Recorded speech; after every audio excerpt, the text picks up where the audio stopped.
Hello, my name is Blair. Today I will be teaching you how to be a relevant Christian in the 21st century. The first thing you will need to do is go out and buy a copy of the ESV Study Bible.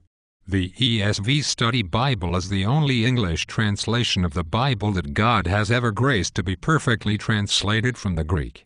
Second, you will need to begin smoking some form of habit-forming carcinogen. Habit-forming carcinogens are a surefire sign that you are a believer in Jesus Christ and that your opinions are to be highly valued. It is important to note that while any habit-forming carcinogen is acceptable, it is best to pick one with an exotic taste as a way of showing that you are a part of the counterculture movement. Speaking of the counterculture movement, the next thing you want to do is associate yourself with the counterculture movement. In order to become a part of the counterculture movement, you will need to look the part. To begin, you can choose to take one of two easy steps. First, you can go to any major mall that carries most brand names and find clothes there that are at least $25 per item, or more but are clearly only worth about $2 or less. Or, find the most popular people in your peer group and ask to go shopping with them. They will then take you to a second-hand clothing store where they will assist you in buying clothes that are very chic. This is how to become associated with the counterculture movement. Next, you will need to discover the hot topic issues that are prevalent within your peer group. You will need to find out what the most people in your peer group complain about, post Facebook statuses and pictures about, and tweet about. You will then need to follow suit.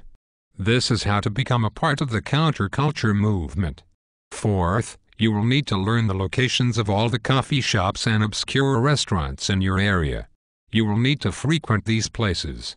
When you invite people to go to these places and they are unfamiliar with them, you should act surprised and insist that they allow you to take them there immediately.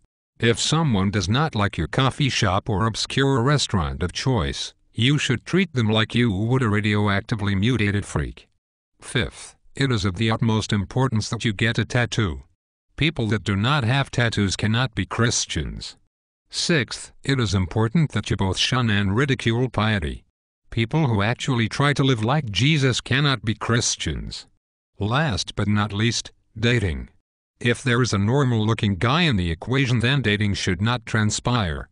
Christian men have tattoos, smoke habit-forming carcinogens, wear ridiculously tight pants, have beards, and look like they have been out in the woods for days. Any man who looks like he may be a part of normal civilization cannot possibly be a Christian. To close, let me add the following helpful hints. Listen to as much music involving egotistical acoustic guitar playing as possible. If you are able to play the acoustic guitar and sing at a slightly below decent level, you should take every opportunity to do so. If you do happen to be an ugly young man and have decided to date, it is never okay to just jump in and date. You need to enter a stage of pursuing the girl for an extended period of time. This ensures that you lead her on long enough to where all of the normal young men lose interest and she has finally settled for you. When getting a tattoo, it is always preferable that it be written in another language. Finally, know that it is not necessary at all for you to go to church. But if you do decide to attend a church, make sure it is one filled with relevant 21st century Christians like yourself. Hopefully this has helped you to learn what it means to be a relevant Christian in the 21st century.